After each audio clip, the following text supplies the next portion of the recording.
The release of Gangsta Williams opened the door to powerful untold stories that gave clarity to many mysteries surrounding the original Hot Boys, Cash Money Records, and several Magnolia Project-based events that would have otherwise faded away with time. And one of the main stories that stands out the most is the lives lived and lost by the original Hot Boys. That's a bunch of group of real street, you know what I'm saying?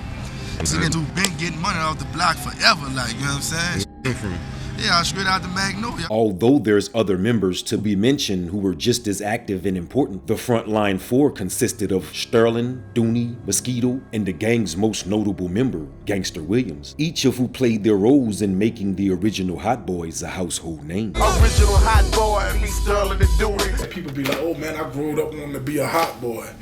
Like, nah, like I really grew up wanting to be a real hot boy. Their run began in the late 1980s after establishing themselves as the Hot Boys by Gangsta Williams, which was a title given to them due to living lawless lifestyles that consisted of robbery, drug selling, betrayal, and murder. By the start of the 1990s, the city's homicide rate had climbed rapidly, in which the Hot Boys were responsible for a large portion of. It was reported that once the Hot Boys were taken off the streets, the crime rate dropped substantially within the following years until the rise of the Dooney Boys, who were direct descendants of the Hot Boys. The Hot Boys' run lasted until the mid-1990s, but had done enough to leave their mark in the history books of the NO Street's most dangerous figures.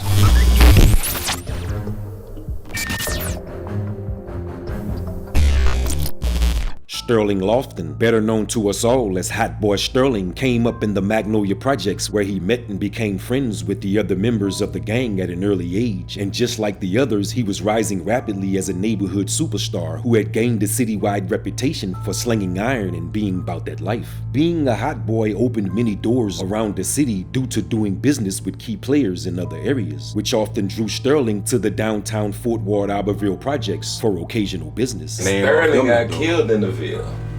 Yeah, I remember that. Sterling got killed in the Ville.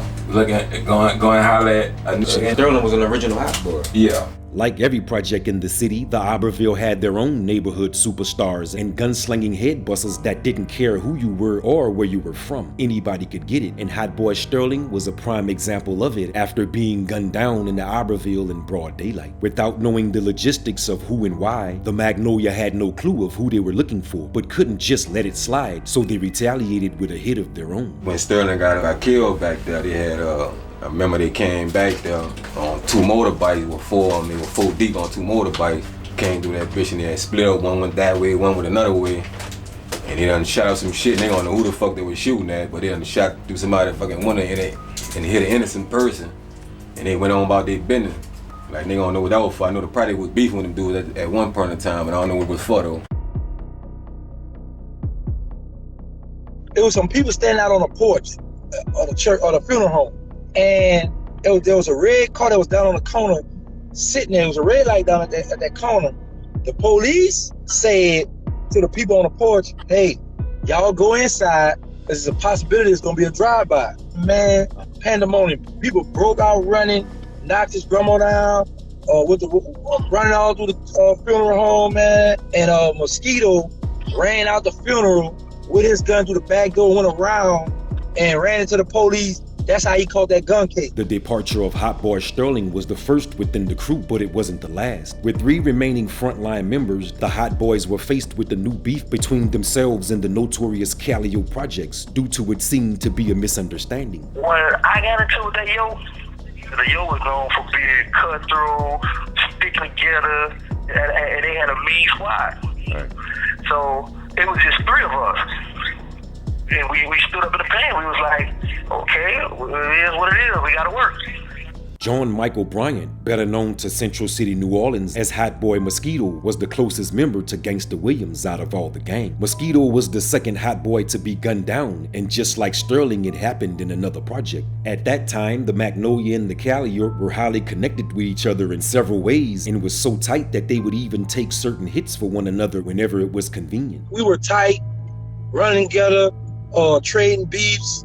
You know, we would click tight, the Magnolia and the Callio, hanging each other product. If I couldn't get to you, if I had an enemy and he was hanging in the yoke, they gonna touch him for me, and I'll owe them, and we do favor for favor. We did all that. The beef started when one of their men got touched. and they thought it was me, Sterling, and Mosquito that did it. In the midst of the camaraderie, there was a misunderstanding that started one of the biggest beefs in New Orleans street history. Unfortunately, it started with the loss of Hot Boy Mosquito. For whatever reason, he went into the Callio projects, but he never made it out. This will let me know it was the yo that hit Mosquito, because the night it happened, I called back on that payphone, and everybody I asked, hey man, is he dead? Oh, I don't know, man, and they'll pass the phone. So when me and my big brother Chris go back there, I walk right in the cut, in the driveway, and my best friend land on his back, get up like about 20 sometimes. And I'm like, well, I just asked him, was he dead?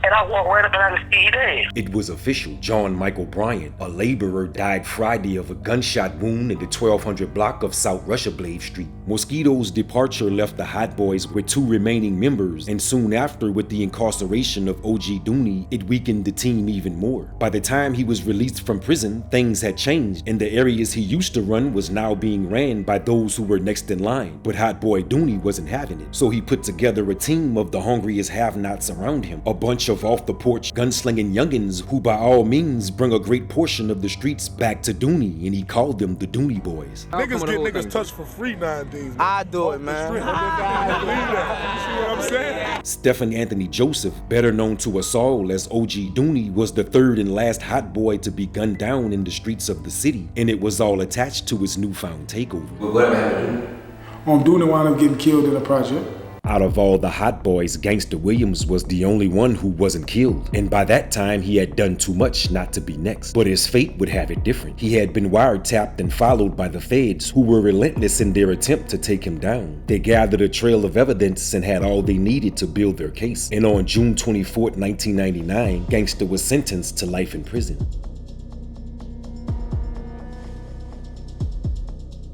Birdman and Slim's brother, Terrence Gangsta Williams, was freed. Member of Notorious Hot Boy Gang. He the original Hot Boy. He was locked up with Big Meat. Gangsta being back on these streets. Gangsta Williams. Terrence Gangsta Williams. I would like to address the critics. First of all, I've done 23 years and 10 months. I apologize to you all if you thought I was going to die in prison. I'm too shrewd and smart.